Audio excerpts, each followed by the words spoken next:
когда-нибудь задумывались, какие мощности и средства были задействованы при строительстве мегапроектов времен СССР? Только вдумайтесь, в 1986 году на строительство Харьковской атомной теплоэлектроцентрали было выделено около 5,2 миллиарда советских рублей, что в то время равнялось почти 7 миллиардам долларов.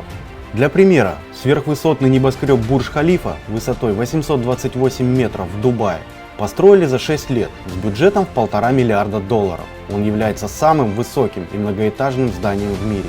Вот это поистине гигантские масштабы строительства времен СССР. Привет, я Михаил Кузьмин, руководитель проекта Лайтпром. И мы с нашей командой специалистов собираемся в свою первую экспедицию в сезоне – село Борки. Поехали!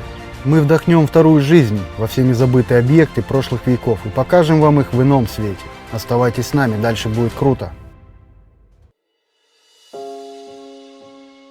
Село расположено в 26 километрах от Харькова. Добраться туда можно на машине и даже на велосипеде. Проехав Мерефу, свернуть в сторону села Селекционное и после него налево через населенные пункты Погорелое и Сидоры. Попасть в Борки можно и на любой электричке в сторону Лозовой, доехав до станции Спасов-Скит.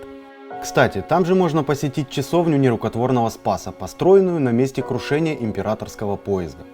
Село Борки было основано в 1659 году и является практически ровесником Харькова.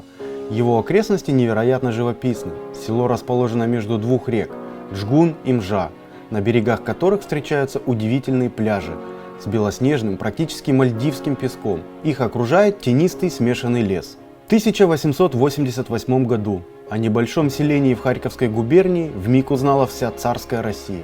17 октября у железнодорожной станции Борки произошло крушение императорского поезда, который следовал из Крыма в Петербург. Состав сошел с рельс и скатился вниз по насыпи. Во время катастрофы император Александр III с женой и детьми находились в вагоне-столовой, который был поврежден меньше других. Это и спасло им жизнь. В этой трагедии пострадало около 70 человек, 20 человек погибло. Императора настолько потрясло происшествие, что он приказал построить храм и часовню в честь своего чудесного спасения. Во время Второй мировой войны храм был уничтожен, а часовня сильно повреждена. Ныне она полностью отреставрирована и открыта для посещения. Незадолго до происшествия с царским поездом в 1873 году в окрестностях села местные жители стали свидетелями падения метеорита. Огромный огненный шар прочертил небо и со страшным грохотом упал в лес. Земля содрогнулась, как при землетрясении. На месте падения метеорита образовалось озеро, которое впоследствии в народе называлось Красным, поскольку загадочные камни на его дне излучали красное свечение, а в небе еще несколько дней наблюдалось таинственное свечение, наподобие северного сияния. В район данного события в 1885 году была направлена первая экспедиция под руководством Монстрова. К сожалению, результаты данной экспедиции неизвестны, так как архив был уничтожен в ходе боевых действий после революции 1917 года. Вторая экспедиция под руководством Русинова была организована в 1969 году. В 1974 году даже началось строительство небольшого научного городка по изучению Борковского метеорита. Их заинтересовали странные камни, устилавшие дно озера. При контакте с водой они светились красным светом и выделяли специфический запах, что-то среднее между мятой и серой. Дополнительный интерес к этому месту вызвал резкое увеличение числа самоубийств среди местных жителей. Было зафиксировано несколько десятков случаев бесследного исчезновения людей и скота. Такая же участь постигла и нескольких ученых. Изучение аномальной зоны прекратилось после распада СССР, и тайна Красного озера так и осталась неразгаданной. Постепенно дно затянулось илом, свечение прекратилось, озеро заросло камышами и кустарником, а вскоре и полностью исчезло. Однако в наши дни ближе к берегу иногда можно увидеть слабый тусклый свет, а в коридорах заброшенных зданий бывает появляется странный гул, который слышно даже за пределами бетонных коробок и красное свечение. Говорят, если кто-то окажется в тот момент рядом, то он либо пропадает без вести, либо сходит с ума. Но это уже совсем другая история. Ну вот, собственно, мы и на месте.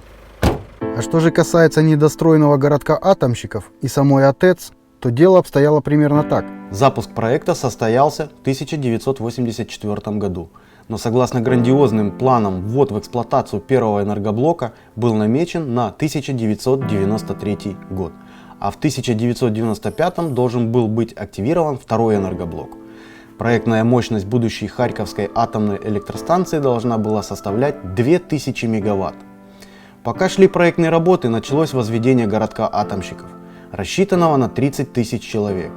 Здесь планировалось построить детский сад, школу, поликлинику и даже дом культуры. В общем, все то, что необходимо было для жизни будущих обитателей городка. Чтобы ускорить строительство, проект объявили ударным, и уже к 1986 году были построены 2 многоэтажки, заложен фундамент под школу и начато возведение 3-го дома в 5 этажей. В 10 километрах от городка атомщиков планировалось строительство площадки под сам реактор. Считалось, что со временем город станет аналогом Припяти, полноценным населенным пунктом с развитой инфраструктурой. Однако в 1986 году случилась авария на Чернобыльской атомной электростанции, и правительство ввело запрет на строительство атомных объектов на расстоянии ближе, чем 30 километров от крупных городов. Таким образом, как и все остальные проекты данной отрасли, строительство Харьковской АТЭЦ было приостановлено, а в начале 90-х годов и вовсе отменено. Уже построенная инфраструктура заброшена, а новые дома так и не были заселены. Все самое ценное в них разграбили, и мертвые скелеты многоэтажек застыли на десятилетия, пугая проезжающих мимо людей пустыми глазницами окон. В наши дни стали разбирать на стройматериалы и сами коробки зданий, так что очень скоро эти бетонные монументы канут в лету. В настоящее время объект облюбовали руферы, сатанисты, самоубийцы, да и просто любители заброшек. Среди местного населения данные сооружения носят достаточно дурную славу. С наступлением темноты никто не хочет здесь появляться. Всему виной так называемая аномальная зона. Теперь мы можем наблюдать эти безликие, мертвые, да что там говорить, психоделические пейзажи. Находясь здесь, действительно начинаешь ощущать внутри себя пустоту, страх, беспомощность и чье-то незримое присутствие.